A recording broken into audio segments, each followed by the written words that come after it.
سر یہ بتائیے کہ ہم تو دیکھ رہے ہیں وزیر قانون بھی اب توجیہات پیش کر رہے ہیں، ہم تو ان کو قانون کا محافظ سمجھتے تھے کیونکہ ان کا تعلق وکلاء برادری سے ہے، تو یہ اب کیا ہوگا، کتنا عرصہ لگے گا؟ پہلے تو سو نوٹس لیا تھا، ہم کہہ رہے تھے 23 مارچ ہے، چلے چھٹی کا دن ہے، آج جمعے کا دن بھی گزر گیا۔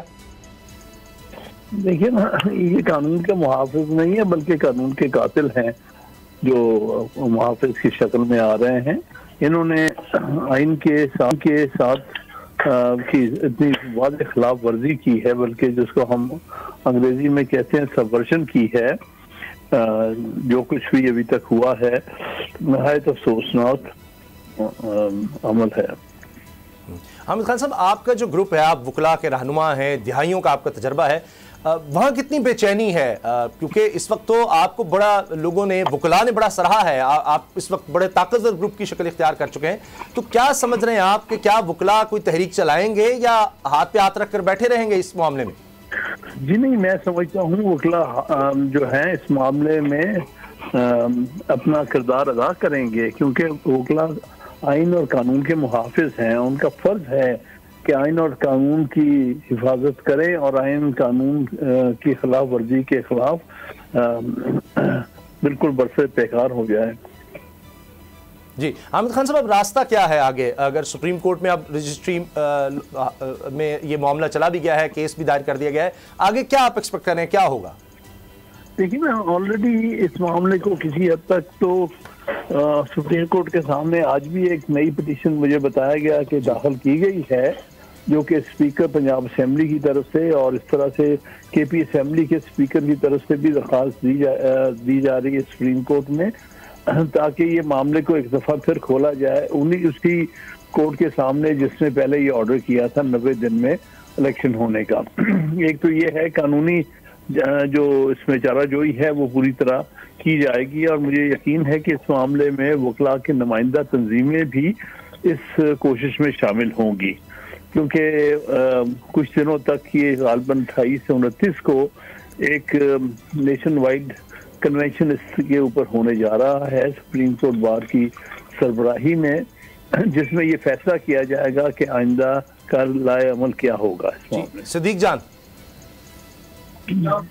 یہ بتائیے گا کہ یہ جو اعظم نذیر تارڑ صاحب نے کل پھر کہا ہے کہ یہ 3-2 کا فیصلہ نہیں تھا، یہ 4-3 کا فیصلہ تھا، اس سے آپ کیا کہیں گے؟ کیا کہا، میں سمجھا نہیں؟ جی کہ اعظم نذیر تارڑ صاحب نے کہا ہے یہ 3-2 کا نہیں، یہ 4-3 کا فیصلہ تھا، بلکہ 5-3۔ بالکل غلط کہہ رہے ہیں۔ ان کو پتا ہے کہ یہ فیصلہ 5 ججز کے بینچ کا ہے اور 3-2 سے ہوا ہے۔ اگر انہوں نے فیصلہ نہیں پڑھا تو یہ ان کا مسئلہ ہے، کیونکہ اس میں جو فیصلہ جہاں شروع ہوتا ہے وہیں لکھا ہوا ہے کہ ہم 3 اور 2 سے یہ فیصلہ کر رہے ہیں اور ہمارا فیصلہ یہ ہے۔ تو 4-3 کا کہاں سے سوال آیا؟ کیونکہ بینچ ہی 5 کا تھا تو 7 تو نہیں ہو سکتے نا۔ جی سید مزمل شاہ۔ حامد صاحب، یہ سوال آپ سے کرنا چاہوں گا کہ جو پریسیڈنٹ سیٹ ہونے جا رہا ہے کہ 90 روز میں انتخاب کر لیا جائے، انٹرم گورنمنٹ کو اتنی طاقت دے دی جائے، تو اگر یہ پریسیڈنٹ سیٹ ہوتا ہے تو اس کے فار ریچنگ افیکٹس کیا دیکھ رہے ہیں پاکستانی پالیٹکس کے اوپر؟ کیونکہ یہ تو فی الحال صرف شارٹ ٹرم پلاننگ کر رہے ہیں نا۔ دیکھیے، میں سمجھتا ہوں اس کے بہت دور اثرات ہوں گے۔ اس کی وجہ یہ ہے کہ ایک دفعہ ایک حکومت جو بظاہر آئین کے تحت چل رہی ہے، کوئی مارشل لا نہیں ہے، کوئی آئین معطل نہیں ہوا، اس صورتحال میں آپ آئین کی کھلے خلاف ورزی کر رہے ہیں۔ آئین میں جو شکیں دی ہوئی ہیں اس کو آپ کھلے عام واضح طور پر ان کی خلاف ورزی کر رہے ہیں، اور الیکشن کمیشن آف پاکستان اور اس کے ساتھ جو دوسرے ادارے ہیں وہ یہ کر رہے ہیں۔ پھر اس کے اوپر بالخصوص اس کی جب تصویب بھی سپریم کورٹ نے کر دی ہے تو اس کی بھی خلاف ورزی ہو رہی ہے، کورٹ کے آرڈر کی بھی کنٹیمپٹ کی جا رہی ہے۔ اس کے بہت دور سے اثرات ہوں گے، کیونکہ اس کا مطلب یہ ہے کہ آئندہ سے آئینی شکوں کو کوئی اہمیت نہیں دی جائے گی، جو جی چاہے وہ کرے گا، اور اس طرح سے یہ ایک طرح سے مارشل لا ہے جو کہ سیولین بظاہر آئینی حکومت کے ہاتھوں لگایا جا رہا ہے، جو کہ میں سمجھتا ہوں ہماری آئینی ڈسپینسیشن کے لیے، آئین کی عملداری کے لیے بہت خطرناک چیز ہے اور بڑا غلط ایک پریسیڈنٹ بن رہا ہے۔ حامد خان صاحب، آپ فرما رہے ہیں کہ یہ سول مارشل لا ہے، تو کیا پھر آرٹیکل 6 لگے گا؟ देखिए ना, मार्शल लॉ क्या होता है?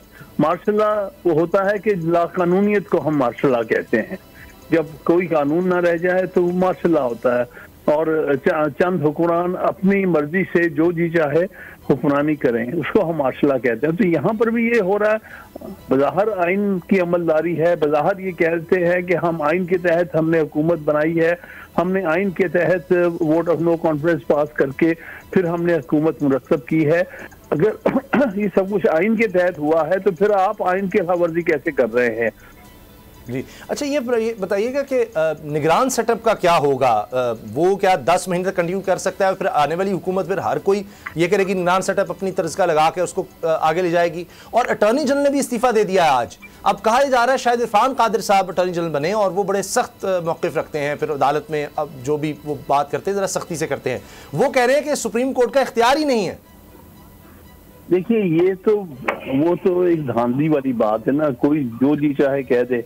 वो अदारों की जुरिस्डिक्शन को मानने से ही इनकार कर दे तो कोई किसी का क्या कर रहा है? जब मार्शल लॉ लगता है तो ये कुछ नहीं होता। वो कहते हैं कि ये ज़ियाउल हक साहब कहते थे कि 24 सफ़े की एक दस्तावेज है आइन, मैं जब चाहे फाड़ के फेंक सकता हूँ। इसी किस्म का बयान मुशर्रफ दिया करते थे। तो भाई वो तो मिलिट्री डिक्टेटर थे, वो तो करते थे, समझ में आती थी, क्योंकि वो आइन के तहत किसी किस्म की लेजिटिमेसी नहीं रखते। आप तो बज़ाहिर कह रहे हैं कि हमारी हुकूमत आइन के मुताबिक बनी है, आइन के मुताबिक हमने अपनी हुकूमत चला रहे हैं, तो फिर आप कैसे कह सकते हैं कि हम आइन को नहीं मानते और आइन को हम नज़रअंदाज कर सकते हैं? और सुप्रीम कोर्ट जिसको आइनी ये हैसियत हासिल है कि वो आइन की जो है हतमी तशरीह कर सकती है, उसको कैसे कह सकते हैं कि उसके पास इख्तियार ही नहीं है? तो ये तो बिल्कुल धांधली की बात आ गई ना, बिल्कुल लाकानूनियत और आइन की खिलाफ वर्जी, खुल्लम खुला खिलाफ वर्जी की बात हो गई। सिद्दीक आमिर खान साहब, ये एक हुकूमत की तरफ से बात कही जा रही है और ये वैसे तो बहुत खौफनाक बात है। वो ये कहते हैं कि सुप्रीम कोर्ट अगर ऑर्डर दोबारा भी कर दे कि इलेक्शन 30 अप्रैल को ही कराएं, तो ना तो फौज ये बात मानेगी, वो कहेगी हमारे पास फौज है ही नहीं, हम नहीं दे सकते, और फाइनेंस कहेगा हमारे पास पैसे नहीं है, करवा ले सुप्रीम कोर्ट। तो फिर क्या माहौल आप देखते हैं अगर सुप्रीम कोर्ट दोबारा हुक्म देती है और दोबारा इदारे आगे क्या देते हैं, हम नहीं कर रहे, आपके हुक्म को नहीं मान रहे? और साथ ही वो ये कहते हैं क्योंकि सुप्रीम कोर्ट अंदरूनी तौर पर डिवाइड है, तो शायद इस वक्त सुप्रीम कोर्ट में वो ताकत नहीं है जो बतौर इदारे सुप्रीम कोर्ट में होनी चाहिए। देखिए, ये तो अनारकी फैलाने की कोशिश कर रहे हैं। इनको ये एहसास ही नहीं है कि इसके कितने खतरनाक नताइज और कितने खौफनाक नताइज हो सकते हैं मुल्क के लिए, आइंदा आने वाले वक्तों के लिए। इस किस्म की जो बातें करनी है कि हाँ फौज जो है वो मानेगी नहीं और हम पैसे नहीं देंगे इलेक्शन कमीशन को इलेक्शन कराने के लिए, इसका मतलब ये है कि आप सारी आइनी जो सूरत हाल है या आइन की जो बुनियादी जो डायरेक्शंस हैं, डिक्टेट्स हैं, आप उन सबको पामाल करना चाहते हैं। इस तरह आइनी अदारे बिल्कुल बर्बाद हो जाएंगे और इससे किसको फायदा होगा? वक्ती तौर पे तो चंद दिन आप और हुकूमत कर जाएंगे, लेकिन आप ये नहीं सोच रहे कि मुल्क के मुस्तकबिल के लिए आप कितना गलत एक नज़ीर बना रहे हैं। अगर आपको ये वीडियो पसंद आई तो सब्सक्राइब करें और बेल पर क्लिक करें। तो नजर आ रहा है सामने लिखा हुआ है जुल्म मिटने के लिए, दो चीजों से मिटेगा भाई। एक, अदल की कुर्सी पे जो लोग बैठते हैं ना, वो अदल के हिसाब से फैसले करने लगे, दूसरा कौम निकल खड़ी उस जुल्म के खिलाफ, तो जुल्म खत्म हो जाएगा। या इन दोनों में से कोई एक चीज हो जाए या दोनों हो जाए। अगर 420 का मुकदमा था, उस वक्त अदलिया में जो लोग बैठे हुए केस देख रहे थे वो पूछते ना यार चीट हुआ कौन है,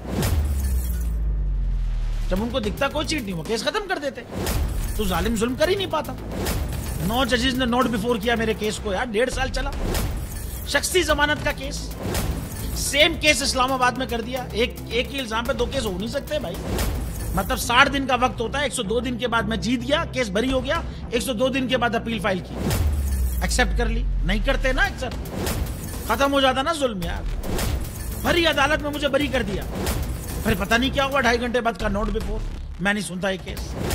खड़े रहते अपने फैसले पे, मिट जाता जुल्म। अल्लाह ताला ने बिठाया इस कुर्सी, इन कुर्सियों पे इनको यार, ये अल्लाह ताला की तरफ से फैसले करने हैं। तो या तो ये फैसले आएंगे, जुल्म मिट जाएगा, या कौम खड़ी हो जाएगी जुल्म के खिलाफ।